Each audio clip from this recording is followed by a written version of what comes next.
Football on Off the Ball. With Sky. Don't miss Man City versus Everton on Super Sunday. Live only on Sky Sports. Yeah, you're welcome along, and they say you should never go back. But Jack has gone back. Jack Byrne, should you have gone back? Why not, Johnny? They say once you go, Jack, you never go back also. Well, I'm looking at the Irish Independent most read here today. The first story, Ed Woodward hits less bullish note, but determined to succeed with Ole Gunnar Solskjaer. Second, confirmed Jack Byrne is a Shamrock Rovers player once again. Third is about Ella Malloy. The fifth is about Packy Bonner. And the fourth is about Jack Byrne. So you've actually hogged the headlines, two of the main 5 headlines in the Irish Independent today. Your big news. Yeah, well, I think people, obviously the league is grown, and people over the last couple of months would have been interested to see what I was going to do, So I'd say it was always going to be in the news, wasn't it? Really, like. Shamrock Rovers obviously kind of getting the title tonight, the game at home against Drogheda United. It's been a formality for some time, but just the timing of this is quite nice as well. I know everyone involved in Shamrock Rovers would love to be in a cup final, and obviously tonight is the last game of the season, but you've had a chance to kind of meet and greet people and I guess be back in Tallaght Stadium. Yeah, it's obviously I'm looking forward first and foremost to going over and watch them playing, and I'm just happy to be back, Johnny. It's just one of those things. I'm happy to be back, happy to be around family, girlfriend, everyone here, everyone happy, and I'm just looking forward to a couple of months' time when I'm going over and playing myself again, and just hopefully just kick on where I left off. Really, that's the plan. So what's happened since the 4th of January when you left Shamrock Rovers to join for APOEL? Yeah, look, it's people think it's more than what it is, Johnny. You know what I mean? I don't want to get into it too much because everybody's going to have their own spin on it, and if I told you exactly what went on there, you just think, I'm just being bitter. But because obviously people will say it didn't work out. But, I obviously had the injury and stuff like that. Mick didn't help Mick leaving. But the club it wasn't in a financial situation where it was feasible to be hanging around for too long, So, come after a couple of weeks after I had the operation, I kind of knew I had to leave here, and it wasn't going to be easy finding a club and finding a solution with them. They weren't the easiest the people to deal with, and I had to dig my feet in, and that's what I did. And people will say, "Are you still injured? I have not been back training." I've been back since the end of June. I've been back doing pre-season with them. It was a 2.5 month injury. That's all it was. It wasn't a disaster of an injury. So I've been back. I just obviously couldn't train with the team until January. So when I weighed up all the options, I think the sensible thing was to come back here, have a pre-season, get going physically, and then just try and kick on where they left off. So what were your thought process? And it looks like a long time ago when you joined APOEL with Mick McCarthy at the helm. What was the thought process in going there at the first place? You'd obviously had a very good time of it with Shamrock Rovers. You wanted to move, I guess, somewhere on the continent or back in Britain. So what were the thought processes back then? Do you know what? They came in and they obviously offered a good contract, and Mick was there. I spoke to Mick, I spoke to Terry. I'd worked with them before, and after being with Stephen and seeing how well that obviously Bradger works and being with a coach who I thought they like me, they know me, they're gonna give me a chance. I thought the same with Mick when I was going there. Obviously, I didn't expect when I got there that Mick would be sacked 15 minutes into my debut. But, that's just, I remember me and Joe Garner sitting in the house, after we lost, and we got back to the house and we said, it's going to be an uphill battle here. We got back to the house and Mick gave us a call and said, all right, lads, that's me done. And me and Joe looking at each other saying, hang on a minute, we only signed 2 days ago. So it was mental, but, that's just the way it is over there, that cutthroat and look, it's just one of those things that happened, and you just get on with it and just deal with it, and that's just what you had to do. I just think figure it out as you. Yeah, I think people look at football as entirely different to a normal job at times, which is fair enough. But like to play devil's advocate here in terms of you and Mick, Mick went over there fully not in the knowledge that like this may go wrong, but like you accept a contract and you went over there. You were obviously quite well paid, and you thought this was a good move for you, even if it does go wrong, as obviously it ended prematurely, I guess. Yeah, well, look, financially, I was gonna be okay. Do you know what I mean? Your contract is your strength, but at the end of the day, Johnny, we went 3 months over there without getting paid. Like, you know what I mean? Myself and I still speak to some of the lads there at the moment, and they're still having some troubles. You know what I mean? And there's money out to people left, right, and centre. So I think the foreign lads maybe they will deal with that, but the likes of myself and Joe, who are used to being involved in the PFA and the PFAI, and I have to say the PFAI were over there and they were brilliant in my situation.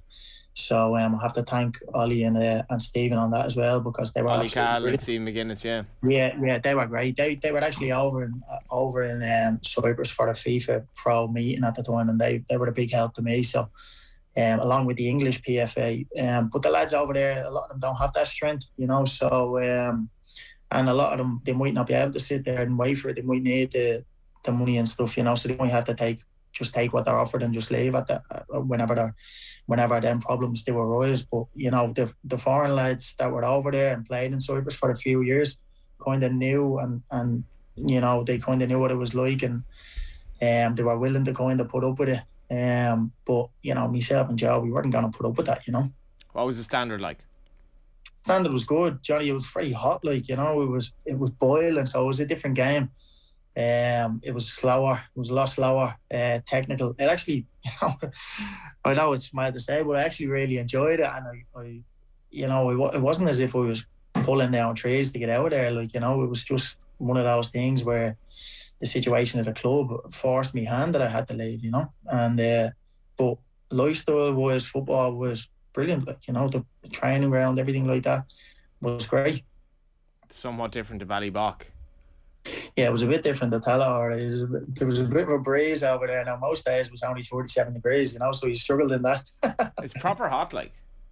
Yeah, it is now. It's like an oven, like, there wasn't a couple of days over there where it wasn't below 35, like, so we are trying at 8 o'clock in the night, so you're that's different as well, like you've got all day just sitting by the pool really because it's so hot, and then you're going into training at 8 o'clock in the night when it's a bit cooler, like. But enjoyed it. I can't say I didn't enjoy it.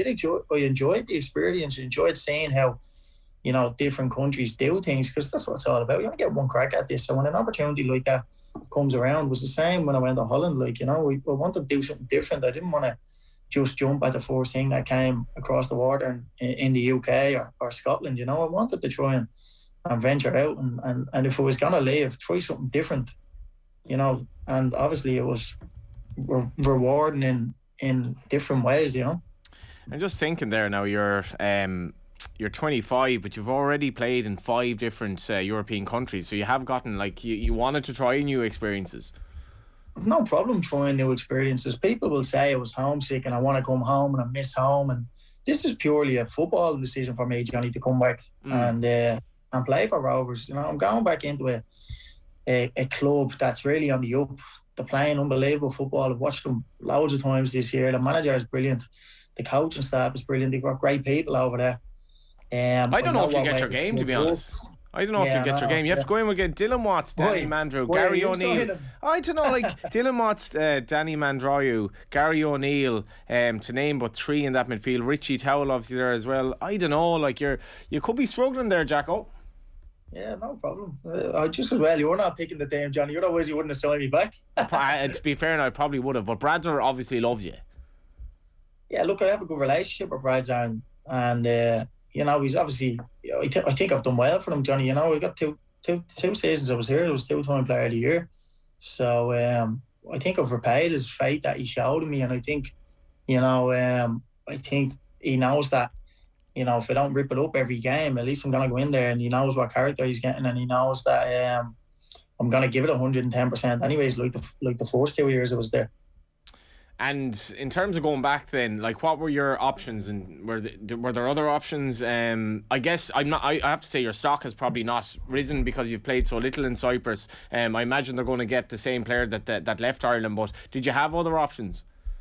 Yeah, I had other options, Johnny. Like, I don't really want to talk about them because you can go and explore loads of different things, and it was just what I wanted to do and what I decided to do when I thought about it with my family. Obviously my missus, myself, thinking, what do I want to do? Where do I want to go? Where do I see myself playing football? And to be fair, like, the options, they weren't screaming out as me as if to say, yeah, that's interesting. I'll take that up, and that gives me a bit of a buzz. The one that gave me a buzz was coming back here and trying to kick on again. And where are you going to live? Where do you think? Probably back with Jackie. I don't know. I'll see. I'll sort all that out during the season. Well, we all know, like, Jackie Byrne from her various kind of appearances in the League of Ireland circuit. She must be absolutely delighted with this news. Yeah, she's happy. Yeah, I think there's loads of people happy around the area, and that's what's good about Ireland. Small in the community, and we've got great support from people around this area, and we've got great support from Irish fans in general.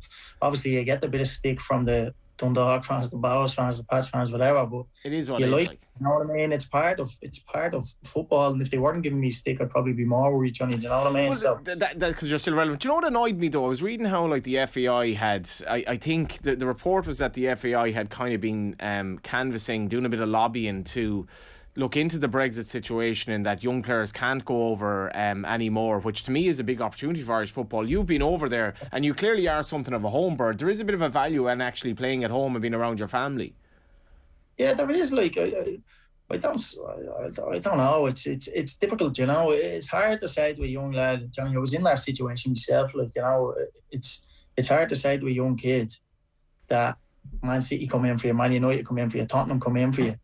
It's hard to tell them to stay in Ireland and play for Shamrock Rovers, but it's when you're not going to the cream of the crop and you're not going to, the top 4 clubs, because if you don't get in there early, Johnny, maybe it will be an uphill battle to get in there. You know what I mean? It's if they're going to sign a 20-year-old from Ireland, you've got to be good enough to go into that team at 20.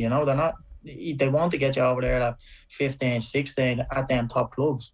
But obviously, I do agree that it can be helpful for our league, and then it can be really useful if you're selling them for proper fees, and they're going to the lower clubs, the lower championship clubs, because there's definitely players here that can definitely play over there, young players. Like 100%. Who? I like Dawson Devoy. I like, obviously Mandrew is really good. Dylan Watts is a good player. Georgie Kelly could definitely play in England. Michael Duffy, you're trying to tell me that they couldn't play in England. When I was at Oldham, Patrick McElhenney was the best player in the team. So, definitely players there that can go across and play. And you said Stephen Bradley was in contact with you quite regularly since you went over this year, and obviously you have a relationship that goes a little bit beyond football. Yeah, like I'd be class Stephen is like a close friend, really. Do you know what I mean? A good footballing person who we can talk to, and he'll give me an honest opinion on myself and life and what I can do better, how we're going to improve.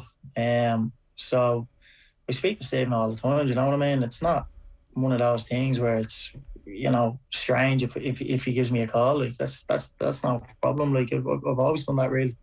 I have to say now, looking ahead to 2022, Stephen Kenny's Ireland, we'll talk about that shortly, but like in terms of the League of Ireland next season, Will Patching, Michael Duffy, Patrick McElhenney are going to Derry City. Rory Higgins is a young manager who's done well there.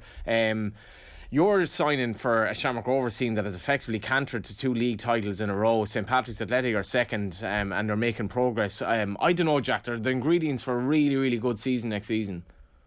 I hope so. Obviously hope we win it, and we win the cup and we qualify for Europe. That's what you want. That's what you set your goals out for at the start of the season. But you also want people, neutrals, being interested in the league and having it competitive, because I think that's healthy as well. You don't want to be winning it by 15 points every year or whatever it is. You want it to be competitive, and you want it to be 2 teams at the top, 3 teams at the top, really battling for that league title. And there's definitely going to be competition next year. I can't see it being the way it was this year. Next year, there's especially the likes of Derry, Pats. I think two managers doing really good jobs. So it's going to be interesting. I know Rory. I don't know Stephen. I know Rory, and he's a good footballer, man. He's doing a really good job up there. All the players seem to like him. I spoke to Patrick and big reason in them going up there. So I think he has a good squad up there, and they could do well next season. But obviously, we hope that we can be the top club still.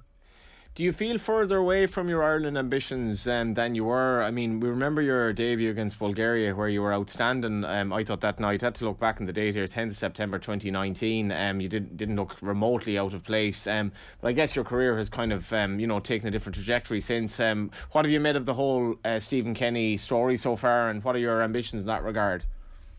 Look, I was in two squads with Stephen. I made my competitive debut under Stephen, so Stephen knows what I can do if I'm fit and ready. The problem is I haven't been playing, I haven't been training, so I don't expect to be in the squad. You know what I mean? It's not one of those things. I don't expect to be in it soon. I need to earn me place back amongst the best players in this league, and then look at that. But that's at the moment it's too far out of the picture. I think Stephen's done really well.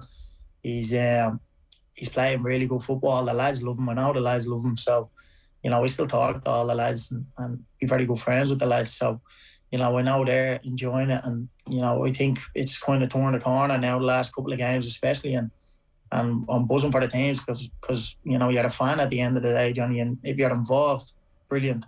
I had the best season ticket there for 2 years, sitting on the bench. You know what I mean? So, look, if you're involved, it's brilliant. If not, then you're still watching the games and you're still hoping they do well. A lot of young players coming through, and with the help of Seamus and the boys there as well, I think they'll do really well. And, I think everyone's enjoying watching the football they're playing, first and foremost.